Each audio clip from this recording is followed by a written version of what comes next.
So guys, आज जो हम टॉपिक्स कवर करने वाले इस सेशन में वो है एक्सरसाइज 1.3 का पार्ट 3। मैंने ऑलरेडी पार्ट 1 पार्ट 2 की वीडियो बनाई हुई है एक्सरसाइज 1.3 की। पार्ट 1 में आपको क्वेश्चन नंबर 1 और 2 मिलेगा और पार्ट 2 में आपको क्वेश्चन नंबर 3, 4, 5 मिलेगा। और इस वीडियो में हमने क्वेश्चन नंबर 6, 7, 8, 9 कवर किया है और मैं आपको इसका जो लिंक है वो डिस्क्रिप्शन बॉक्स में दे दूँगी। जो पार्ट 1 और पार्ट 2 की जो वीडियो है, अगर आपको वो देखनी है तो आप वो भी देख सकते हैं, आपको और अच्छे से समझ आ जाएगा। तो चलिए आज हम क्वेश्चन नंबर 6, 7, 8, 9 सॉल्व करते हैं। तो अब हम एक्सरसाइज 1.3 का क्वेश्चन नंबर 6 कर रहे हैं। Look at the several example of rational number in the form of p upon q. q is not equal to 0 where p and q are integers with no common factor other than 1 and having terminating decimal representation expansion. Can you guess what property q must satisfy? इसके अंदर हमें एक ऐसे example लेना है rational number का जो कि p के upon q के फॉर्म में हो, q 0 के इक्वल नहीं होगा, p और q इंटीजर्स होंगे और इनके अंदर कुछ भी कॉमन नहीं होगा एक्सेप्ट 1। इनके बीच में सिर्फ 1 कॉमन होगा और हमें ये बताना है कि ये जो है ये टर्मिनेटिंग डेसिमल एक्सपेंशन होना चाहिए और उसके बाद हमें गैस करना है कि क्यू कौन सी प्रॉपर्टी को सेटिस्फाई करता है। तो चलिए इसका सॉल्यूशन करते हैं।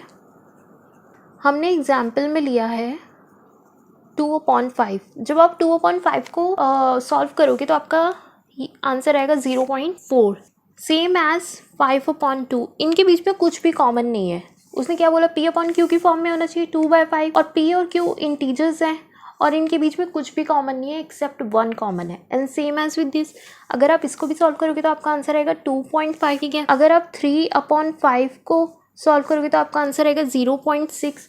तो इससे आपको क्या पता चल रहा है, एक तो ये टर्मिनेटिंग डेसिमल एक्सपेंशन है, जो उसने लिखा हुआ है उस चीज़ को ये सेटिस्फाई कर रहे हैं। So they all are terminating decimal. तो These all are terminating decimal expansion। तो ये कौन सी प्रॉपर्टी को सेटिस्फाई कर रहा है, इसमें उसने क्या बोला है कि Q कौन सी प्रॉपर्टी को सेटिस्फाई कर रहा है। तो Q must satisfy the property that the factor of 2 and 5, कि जिससे भी 2 और 5 से जब भी हम इसको डिवाइड करेंगे Q में जब भी 5 या 2 लिखेंगे तो हमें हमेशा अपना जो डेसिमल एक्सपेंशन है हमेशा वो टर्मिनेटिंग ही मिलेगा। अगर हमने यहाँ पे लिखते 3/5 हमने लिखा तो हमें टर्मिनेटिंग मिला, बट अगर हम इसका रिवर्स करते हम 5/3 कर देते तो हमें आंसर मिलता 1.66666। और अगर आप 1/3 भी ले तो भी उसका भी आंसर 0.33333 ही होता है। सो इसमें Q कौन सी प्रॉपर्टी को सेटिस्फाई कर रहा है, Q must satisfy the factor of 2 and 5। इसमें Q जो है फैक्टर होना चाहिए 2 या 5 का, तभी हमारा जो डेसिमल एक्सपेंशन है वो टर्मिनेटिंग आएगा। तो चलिए अब करते हैं question number 7 of exercise 1.3। Question number 7 कहता है write 3 numbers whose decimal expansion are non terminating and non recurring. हमें 3 ऐसे नंबर लिखने हैं, बताने हैं डेसिमल एक्सपेंशन के जो नॉन टर्मिनेटिंग है और नॉन रिकरिंग। तो इसने कौन से डेसिमल एक्सपेंशन की बात करी है, non terminating and recurring. It means ये किन के बारे में बात कर रहा है, इरैशनल नंबर्स के बारे में। इरैशनल नंबर ही नॉन टर्मिनेटिंग और नॉन रिकरिंग होते हैं, मतलब वो रिपीट तो होंगे बट जैसे कि समझ लीजिए एक नंबर है 0.101, ठीक है, 001 0001 00001, ये टर्मिनेटिंग है, ये बढ़ता ही जाएगा, इसका कोई एंड नहीं होगा, बट ये रिपीट नहीं होना, नॉन रिकरिंग है, ठीक है। फॉर एग्जांपल जैसे कि पाई की वैल्यू हमारी क्या होती है, what is the value of pi is 3.14159 and so on. 3 numbers हमें बताने हैं ना डेसिमल एक्सपेंशन की, तो पहला आ गया पाई, फिर आ गया √2, √3, √5। प्राइम नंबर्स हम लेंगे इसमें √2, √3, √5, √7 ऐसे। √2 का कितना होगा 1.414 एंड सो ऑन। √3 का कितना होगा, ऐसे ही √3 का वैल्यू क्या होता है 1.7320508075, पता नहीं आगे कितना चलता जाएगा, ये रिपीट तो नहीं हो रहा ना, ठीक है, and it is a non terminating, ठीक है। नेक्स्ट इज √5 की वैल्यू क्या होती है, तो चलिए √5 की वैल्यू देखते हैं which is 2.2360 and so on. So these are the 3 decimal places, decimal expansion So these are the three decimal expansion which are non-terminating and non-recurring, means irrational numbers के बारे में ये बात कर रहा है। जब भी non-terminating और non-recurring आए तो आप समझ जाइए कि irrational numbers के बारे में ही बात कर रहा है। सो चलिए अब करते हैं एक्सरसाइज 1.3 का क्वेश्चन नंबर 8। क्वेश्चन नंबर 8 क्या कहता है, find 3 different irrational number between the rational number. हमें 3 डिफरेंट इरेशनल नंबर फाइंड करने हैं बिटवीन रैशनल नंबर 5/7 एंड 9/11। हमें 5/7 एंड 9/11 के बीच में हमें रैशनल नंबर बिटवीन 5/7 एंड 9/11 के बीच में। तो सबसे पहले हम 5/7 को करते हैं, तो इसको डिवाइड करते हैं। 7 बार 5 अंदर,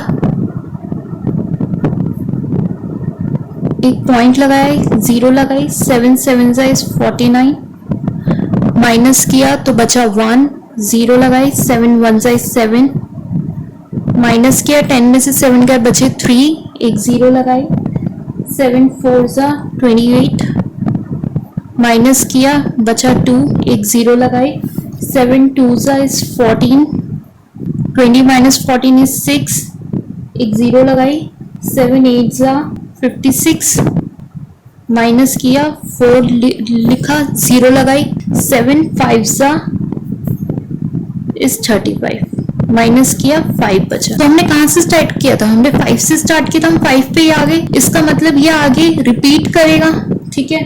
तो ये मतलब आगे इसके ऊपर बार लगा देते हैं, इट मीन्स इट इज 0.714285। ये आगे रिपीट करेगा, ये सेम रिपीट करेगा 714285 714285, ठीक है। नेक्स्ट अब हम करते हैं 9/11 का। तो हमने लिखा अंदर 9, बाहर लिखा 11, पॉइंट लगा लिया, एक यहाँ पे 0 लगा ली, 11 8 इज 88, माइनस किया 2 बचा, 0 लगा ली, 11 1 11, माइनस किया बचा 9। तो हमने कहां से स्टार्ट किया था, हम 9 से स्टार्ट किया था, हम वापस से 9 पे आ गए। इसका मतलब अगर हम इसे आगे सॉल्व करेंगे तो 8181 सेम रिपीट होगा, इसके ऊपर भी बार है, इसका मतलब ये क्या है 0.81 बार, ठीक है। अब हमें इन दोनों के बीच में 3 इरेशनल नंबर फाइंड करने हैं, तो चलिए फाइंड करते हैं। तो इसमें पहला इरेशनल नंबर आएगा 0.71589 एंड सो ऑन। सेकेंड आएगा 0.73429 एंड सो ऑन। थर्ड आएगा 0.75492 एंड सो ऑन।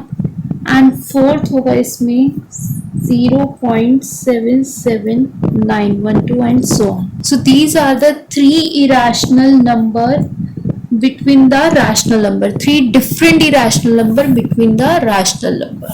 So देखते हैं एक बारी उसी कॉन्सेप्ट को वापस से एक बारी रिवाइज कर लेते हैं। सो ये आ गया हमारा decimal, this is the decimal expansion. हमने इसे 2 पार्ट्स में डिवाइड किया था। First is terminating and second is non terminating. So non terminating decimal expansion में जो टर्मिनेटिंग डेसिमल एक्सपेंशन होते हैं वो आपके होते हैं रैशनल नंबर, ठीक है। फॉर एग्जाम्पल 36/100, तो आपको आंसर मिल रहा है ना 0.36। ये डिजिट रिपीट तो नहीं हो रही है ना, 3636 तो नहीं हो रहा, आपको आंसर मिल रहा है that is a terminating, that means it is a rational number. और नॉन टर्मिनेटिंग को हम 2 पार्ट्स में डिवाइड करते हैं, which is repeating and second is non repeating. So repeating में आपका आता है रैशनल नंबर और नॉन रिपीटिंग में आता है आपका इरैशनल नंबर, ठीक है।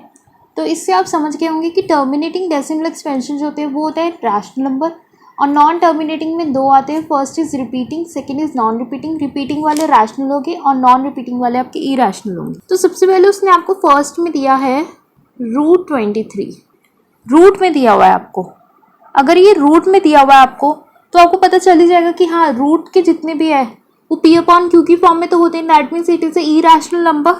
अगर √23 को आप सॉल्व भी करेंगे तो आपका आंसर आएगा 4.79581 एंड सो ऑन।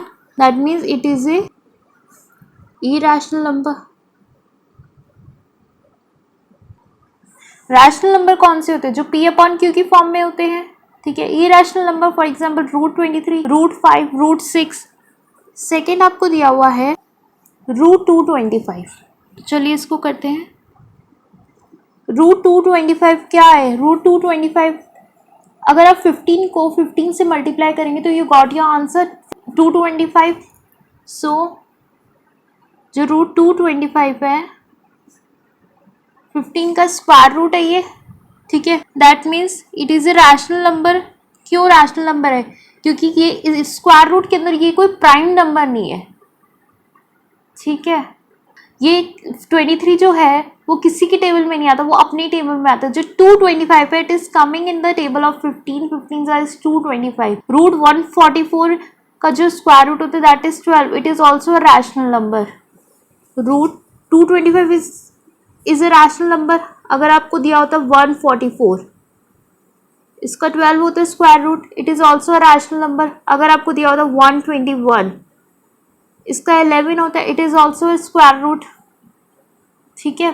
तो these are the rational numbers. Next is third आपको दिया हुआ है 0.3796। हियर थर्ड है 0.3796। 3796 इसके आगे कोई डिजिट रिपीट नहीं हो रही, सिर्फ इतना ही है। That means it is a terminating decimal expansion. हमारा एक्सपेंशन रिपीट भी नहीं हो रहा, ठीक है। आगे कुछ हो ही नहीं रहा इसका, बस ये यहीं पे स्टॉप हो गया। That means it is a terminating decimal expansion. Next is so this is 7.478478। इसमें आपको दिख रहा है कि 478 रिपीट हो रहा है, मतलब 478 के ऊपर बार है। तो आपने इसको क्या ले लिया, x इज इक्वल टू 7.478।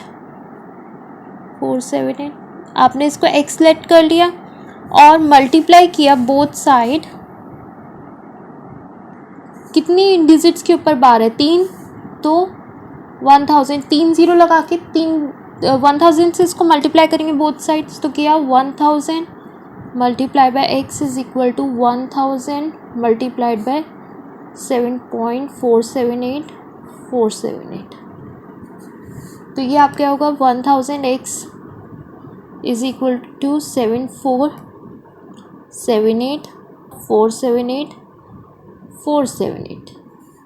इसको इक्वेशन 1 मान लिया आपने और इसको इक्वेशन सेकेंड मान लिया। अब सब्ट्रैक्ट करेंगे first equation from second. Subtract first equation from second. First equation को करते हैं तो हमने लिखा 1000x इज इक्वल टू 7478478, ठीक है। और इसमें से सब्ट्रैक्ट किया x is equal to 7.478478 and so on. So ये आपका बचा 999x is equal to 7471 point, ये तो ज़ीरो हो गया पूरा। तो आपकी इक्वेशन क्या आई? आपकी इक्वेशन आई 999x इज इक्वल टू 7471, ठीक है। इसको सॉल्व करेंगे तो आपका क्या, x is equal to 7471 divided by 999, ठीक है। तो ये आपकी एक आंसर है। x आपका कितना आ गया 7471 अपॉन 999। अगर आप इसे सॉल्व करोगे तो आपका आंसर क्या आएगा 7.478478। It means it is a rational number. That means it is a rational number. Next आपको फिफ्थ दिया हुआ है आपको 1.101 001 0001 00001 एंड सो ऑन, ठीक है। ये भी कंटिन्यूस है और रिपीट भी हो रहा है। ये non terminating and non recurring decimal है। जैसे मैंने आपको पहले ही इस चार्ट के थ्रू डेसिमल एक्सपेंशन समझाए थे, terminating and non terminating, repeating and non repeating. इसका क्या है कि ये नॉन रिपीटिंग है और नॉन रेकरिंग है। दैट मीन्स ये p अपॉन क्यू की फॉर्म में भी नहीं है, इसे हम कन्वर्ट भी नहीं कर सकते। That means it is a irrational number. That means it is a non repeating and non recurring number, क्योंकि रिपीट थोड़ा सेम डिजिट कहाँ रिपीट हो रही है, ज़ीरो तो बढ़ती जा रही है आपकी, ज़ीरो तो आपकी लगातार बढ़ रही है ना। या तो ऐसा हो कि हाँ ऐसे रिपीट हो रहा हो 478 478 478 478, तो आप इसको रैशनल नंबर बोल सकते हो, बट ये तो रिपीट ही नहीं हो रहा, that means it is a non terminating and non recurring decimal. It is a non terminating non recurring decimal expansion. It cannot convert it into P upon Q, so we conclude that it is a irrational